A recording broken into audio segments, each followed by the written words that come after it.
जय श्री राधे, जय श्री श्याम। आप सभी ईश्वर प्रेमियों को मेरा नमस्कार।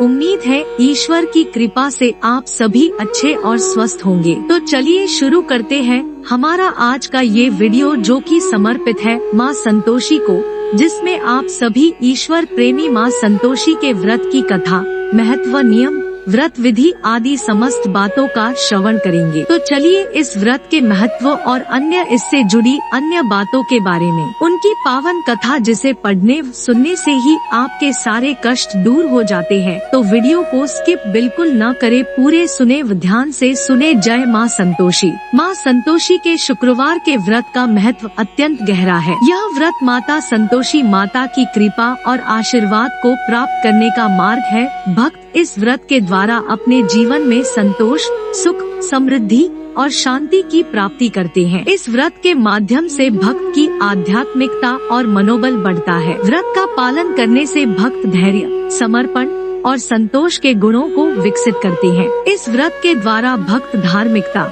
सद्भाव और ईश्वर प्रेम को अपने जीवन में स्थापित करते हैं। शुक्रवार के दिन संतोषी माता का व्रत रखने से व्यक्ति की मनोकामनाएं पूरी होती है। मान्यता है कि अगर कोई अविवाहित कन्या 16 शुक्रवार के व्रत रखती है तो उनकी शादी शीघ्र हो जाती है। वहीं विवाहित महिलाओं को व्रत रखने से सौभाग्य की प्राप्ति होती है। यह व्रत उम्मीद, आत्मविश्वास और प्रेम को बढ़ाने में मदद करता है और जीवन को सुखी और समृद्ध बनाता है। इस व्रत के दौरान कुछ मंत्रों का उच्चारण करने का भी विशेष महत्व बताया गया है, जो कि कुछ इस प्रकार है। ओम ह्रीं श्रीं क्लीं महासंतोषी देव्या नमः। ओम जय संतोषी माता। ओम संतोषी माता की जय। ओम ह्रीं संतोषे नमः। ओम जय संतोषी देवी। और अब चलते हैं इस व्रत की विधियों की ओर। प्रातःकाल में स्नान करें और शुद्ध स्थान पर बैठें। माँ संतोषी की मूर्ति, चित्र या प्रतिमा के सामने व्रत संबंधी सामग्री साझा करें। माँ संतोषी की पूजा के लिए सभी आवश्यक सामग्री जैसे रंगोली, धूप, दीप, अखंड ज्योत, सुपारी, चावल, पुष्प, आरती की थाली और प्रसाद तैयार करें। माँ संतोषी की पूजा के लिए मंत्रों का जाप करें और आरती करें। व्रत कथा का पाठ करें और माँ संतोषी की कथा सुने। व्रत की कथा के बाद भक्तों को प्रसाद बांटे। व्रत के दौरान विशेष आहार या व्रत के नियमों का पालन करें, जैसे सात्विक आहार ले और अन्न और मीठे को व्रत के बाद खाएं। पूरे दिन व्रत के नियमों का पालन करें और माँ संतोषी के नाम का जाप करें। यह विधि माँ संतोषी के शुक्रवार के व्रत के आम नियमों का संक्षेपित रूप है। आपको अपनी प्राथमिकताओं और परिवर्तित स्थितियों के अनुसार विधि में संशोधन करना चाहिए तथा इसी के साथ साथ इस व्रत के कुछ नियम भी विशेष है। निराहार व्रत। भक्त शुक्रवार को निराहार व्रत करते हैं, यानी व्रत के दौरान आहार में अन्न और ग्रहणीय पदार्थ नहीं लेते हैं। व्रत की सात्विक आहार। व्रत के दौरान भक्त सात्विक आहार लेते हैं, जिसमें सब्जियां, फल, दूध, मक्खन, खीर, मिष्ठान, संतोषी पूरी और साबूदाना शामिल हो सकते हैं। खट्टे चीजों के खाने में बिल्कुल भी इस्तेमाल न करें, जैसा नींबू, टमाटर इत्यादि। पूजा और आराधना। भक्त माँ संतोषी की मूर्ति, चित्र या प्रतिमा के सामने व्रत संबंधी पूजा और आराधना करते हैं। व्रत कथा का पाठ। व्रत के दौरान भक्त माँ संतोषी की व्रत कथा का पाठ करते हैं। इसके माध्यम से उनका ध्यान व्रत के महत्वपूर्ण पहलुओं पर रहता है। व्रत के दौरान किए गए वचन निभाना। भक्त व्रत के दौरान अपने दिए गए वचनों का पालन करते हैं, जैसे सच्चाई, संतोष और दया के गुणों को अपने जीवन में स्थापित करना। ध्यान और धार्मिक गतिविधियाँ। व्रत के दौरान भक्त माँ संतोषी के ध्यान में रहते हैं और धार्मिक गतिविधियों में सक्रिय रहते हैं, जैसे मंत्र जाप, पठन, आरती, भजन और संतोषी माता के नाम का जाप। ये नियम विवेकपूर्ण रूप से अनुसरण किए जाने चाहिए ताकि भक्त व्रत के समय माँ संतोषी की कृपा और आशीर्वाद को प्राप्त कर सके। और अब माँ संतोषी के नाम का जयकारा लगाकर शुरू करते हैं उनकी पवन कथा, जिसे पढ़ने सुनने से ही आपके सारे कष्ट दूर हो। तो बोलिए संतोषी माता की जय। एक बुढ़िया थी, उसके 7 बेटे थे। 6 कमाने वाले थे जबकि एक काम नहीं करता था। बुढ़िया 6 बेटों की रसोई बनाती, भोजन कराती और उनसे जो कुछ जूठन बचती वह 7वें को दे देती। एक दिन वह पत्नी से बोला, देखो मेरी माँ को मुझ पर कितना प्रेम है। वह बोली, क्यों नहीं, सबका झूठा जो तुमको खिलाती है। वह बोला, ऐसा नहीं हो सकता है, मैं जब तक आँखों से न देख लूं मान नहीं सकता। बहू हंस कर बोली, देख लोगे तब तो मानोगे। कुछ दिन बाद त्योहार आया। घर में 7 प्रकार के भोजन और चूरमे के लड्डू बने। वह जांचने को सिर दुखने का बहाना कर पतला वस्त्र सिर पर ओढ़े रसोई घर में सो गया। वह कपड़े में से सब देखता रहा। 6 भाई भोजन करने आए। उसने देखा माँ ने उनके लिए सुंदर आसन बिछा नाना प्रकार की रसोई परोसी और आग्रह करके उन्हें जमाया। वह देखता रहा। 6 भोजन करके उठे तब माँ ने उनकी झूठी थालियों में से लड्डुओं के टुकड़े उठाकर एक लड्डू बनाया। जूठन साफ कर बुढ़िया माँ ने उसे पुकारा, बेटा 6 भाई भोजन कर गए, अब तू ही बाकी है, उठ तू कब खाएगा। वह कहने लगा, माँ मुझे भोजन नहीं करना, मैं अब परदेश जा रहा हूँ। माँ ने कहा, कल जाता हो तो आज चला जा। वह बोला, हाँ आज ही जा रहा हूँ। यह कहकर वह घर से निकल गया। चलते समय पत्नी की याद आ गई। वह गौशाला में कंडे उपले थाप रही थी। वहाँ जाकर बोला, हम जावे परदेश आवेंगे कुछ काल, तुम रहियो संतोष से धर्म आपनो पाल। वह बोली, जाओ पिया आनंद से हमारो सोच हटाए, राम भरोसे हम रहे ईश्वर तुम्हें सहाय। 2 निशानी आपन देख धरू में धीर, सुधी मती हमारी बिसारी और रखियो मन गंभीर। वह बोला, मेरे पास तो कुछ नहीं, यह अंगूठी है, सो ले और अपनी कुछ निशानी मुझे दे। वह बोली, मेरे पास क्या है, यह गोबर भरा हाथ है। यह कहकर उसकी पीठ पर गोबर के हाथ की थाप मार दी। वह चल दिया। चलते चलते दूर देश पहुंचा। वहाँ एक साहूकार की दुकान थी। वहाँ जाकर कहने लगा, भाई मुझे नौकरी पर रख लो। तक साहूकार को जरूरत थी, बोला रह जा। लड़के ने पूछा, तनख्वाह क्या दोगे। साहूकार ने कहा, काम देख कर दाम मिलेंगे। साहूकार की नौकरी मिली। वह सुबह 7 बजे से 10 बजे तक नौकरी करने लगा। कुछ दिनों में दुकान का सारा लेन देन, हिसाब किताब, ग्राहकों को माल बेचना सारा काम करने लगा। साहूकार के 7-8 नौकर थे, वे सब चक्कर खाने लगे। यह तो बहुत होशियार बन गया। सेठ ने भी काम देखा और 3 महीने में ही उसे आधे मुनाफे का हिस्सेदार बना लिया। वह कुछ वर्ष में ही नामी सेठ बन गया और मालिक सारा कारोबार उस पर छोड़कर चला गया। इधर उसकी पत्नी को सास ससुर दुख देने लगे। सारी गृहस्थी का काम करा के उसे लकड़ी लेने जंगल में भेजते। इस बीच घर के आटे से जो भूसी निकलती उसकी रोटी बनाकर रख दी जाती और फूटे नारियल की नारेली में पानी। एक दिन वह लकड़ी लेने जा रही थी। रास्ते में बहुत सी स्त्रियां संतोषी माता का व्रत करती दिखाई दी। वह वहाँ खड़ी होकर कथा सुनने लगी और पूछा, बहनों तुम किस देवता का व्रत करती हो और उसके करने से क्या फल मिलता है। यदि तुम इस व्रत का विधान मुझे समझा कर कहोगे तो मैं तुम्हारा बड़ा एहसान मानूंगी। तब उनमें से एक स्त्री बोली, सुनो, यह संतोषी माता का व्रत है। इसके करने से निर्धनता दरिद्रता का नाश होता है और जो कुछ मन में कामना हो सब संतोषी माता की कृपा से पूरी होती है। तब उसने उससे व्रत की विधि पूछी। वह भक्तिनी स्त्री बोली, 1.25 आने का गुड़ चना लेना, इच्छा हो तो 5.25 आने का लेना या 1.25 रुपए का भी सहूलियत के अनुसार लाना। बिना परेशानी और श्रद्धा व प्रेम से जितना भी बन पड़े लेना। प्रत्येक शुक्रवार को निराहार रहकर कथा सुनना। इसके बीच क्रम टूटे नहीं, लगातार नियम का पालन करना। सुनने वाला कोई न मिले तो घी का दीपक जला उसके आगे या जल के पात्र को सामने रख कर कथा कहना। जब तक कार्य सिद्ध न हो नियम का पालन करना और कार्य सिद्ध हो जाने पर व्रत का उद्यापन करना। 3 मास में माता फल पूरा करती है। यदि किसी के ग्रह खोटे भी हो तो भी माता वर्ष भर में कार्य सिद्ध करती है। फल सिद्ध होने पर उद्यापन करना चाहिए, बीच में नहीं। उद्यापन में 2.5 सेर आटे का खाना, खीर तथा चने का साग बनाना। 8 लड़कों को भोजन कराना। जहाँ तक मिले देवर जेठ भाई बंधु के हो न मिले तो रिश्तेदारों और पास पड़ोसियों को बुलाना, उन्हें भोजन करा यथाशक्ति दक्षिणा दे, माता का नियम पूरा करना। उस दिन घर में खटाई न खाना। यह सुन बुढ़िया के लड़के की बहू चल दी। रास्ते में लकड़ी के बोझ को बेच दिया और उन पैसों से गुड़चना ले माता के व्रत की तैयारी कर आगे चली और सामने मंदिर देखकर पूछने लगी, यह मंदिर किसका है? सब कहने लगे संतोषी माता का मंदिर है।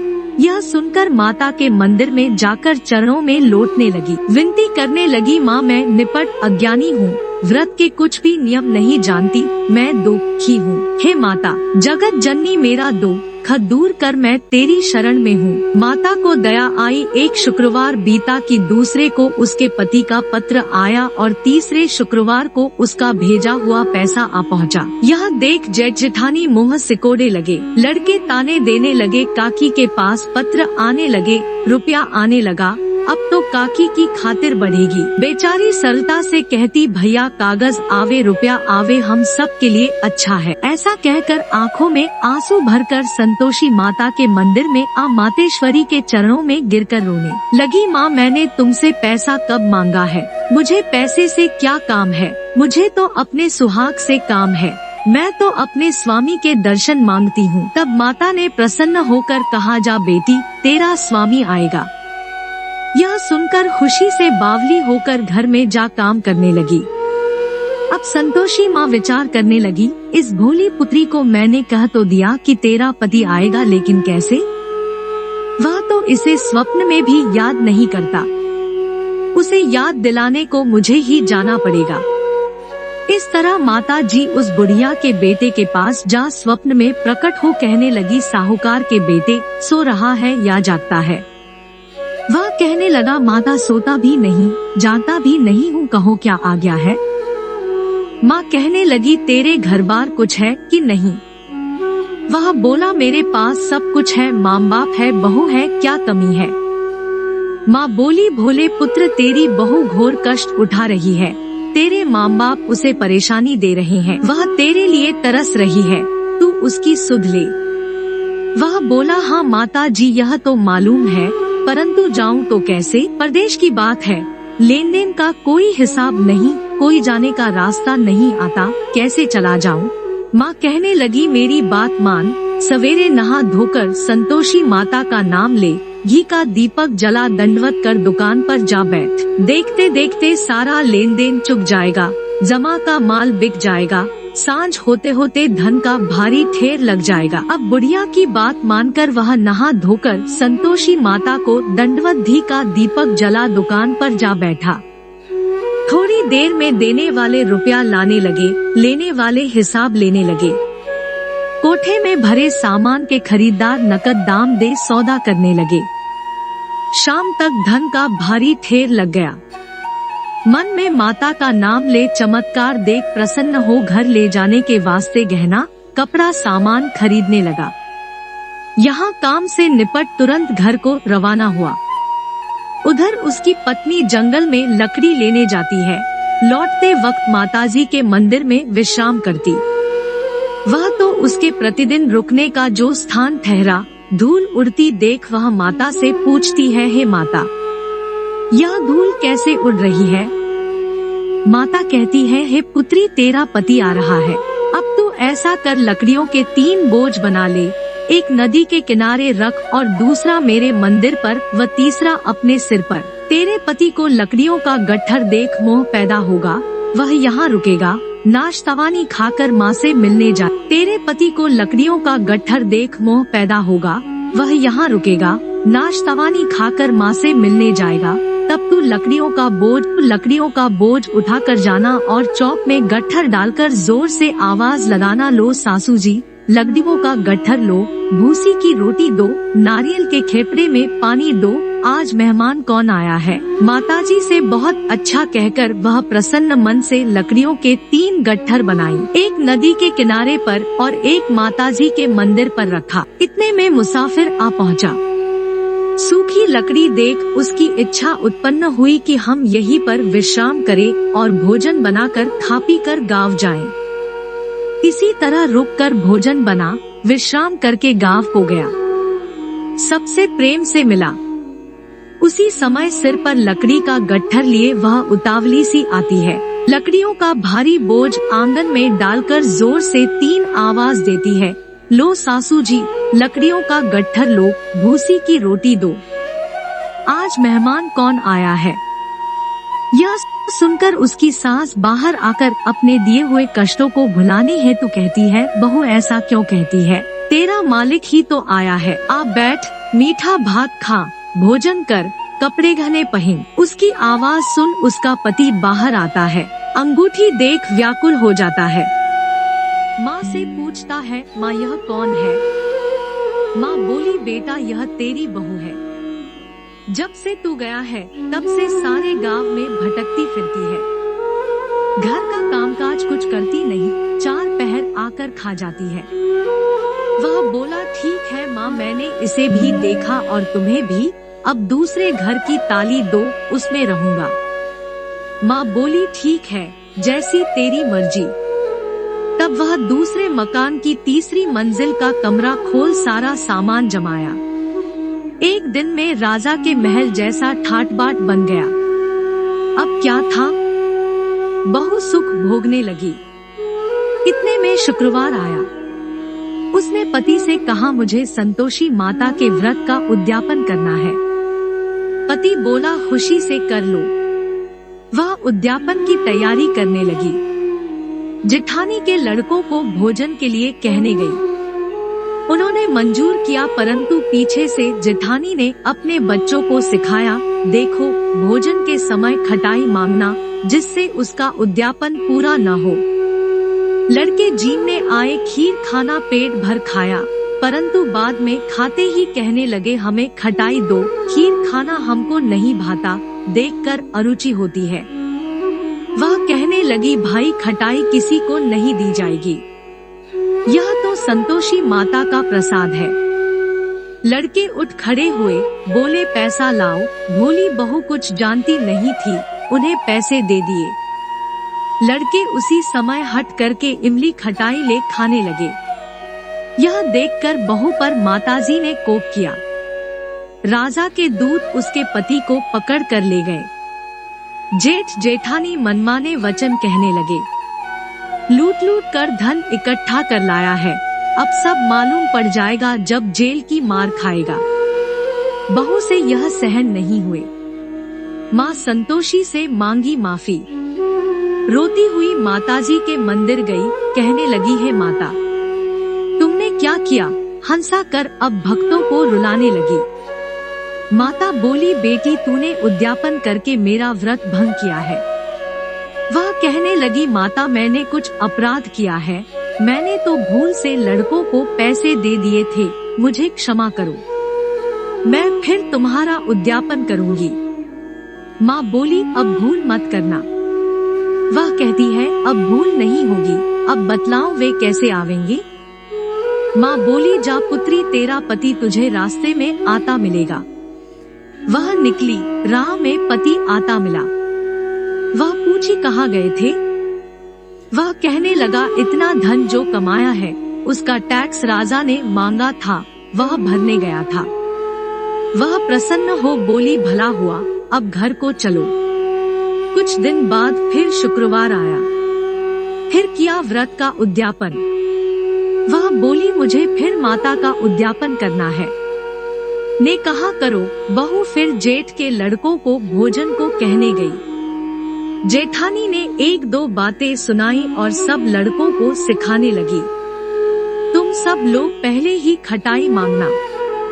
लड़के भोजन से पहले कहने लगे, हमें खीर नहीं खानी, हमारा जी बिगड़ता है, कुछ खटाई खाने को दो।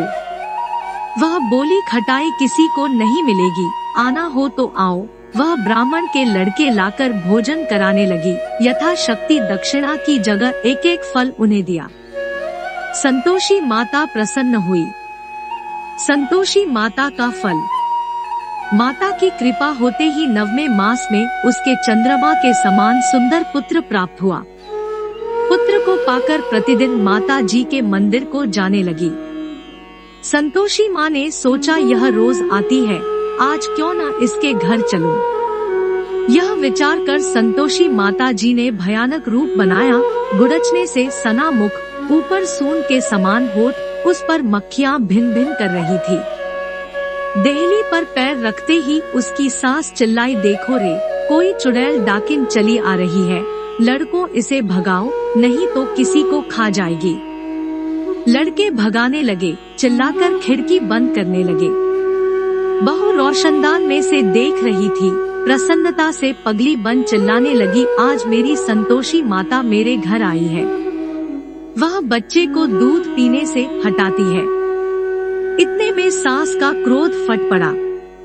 वह बोली, क्या उतावली हुई है? बच्चे को पटक दिया। इतने में माँ के प्रताप से लड़के ही लड़के नजर आने लगे। वह बोली, माँ मैं जिसका व्रत करती हूँ ये वही संतोषी माता है। सबने माता जी के चरण पकड़ लिए और विनती कर कहने लगे, हे माता, हम मूर्ख हैं, अज्ञानी हैं, तुम्हारे व्रत की विधि हम नहीं जानते, व्रत भंग कर हमने बड़ा अपराध किया है, जग माता आप हमारा अपराध क्षमा करो। इस प्रकार माता प्रसन्न हुई। बहू को प्रसन्न हो जैसा फल दिया वैसा माता सबको दे, जो पढ़े उस और सुने का मनोरथ पूर्ण हो। बोलो संतोषी माता की जय। कथा के बाद आरती भी सुनना चाहते हैं तो लिंक डिस्क्रिप्शन में दिया गया है। अगर माँ संतोषी की कहानी महत्व कहने में कोई भी भूलवश त्रुटि हुई हो तो क्षमा प्रार्थी हूँ। अगर आपको ये वीडियो पसंद आया हो तो लाइक व सब्सक्राइब करना न भूलें।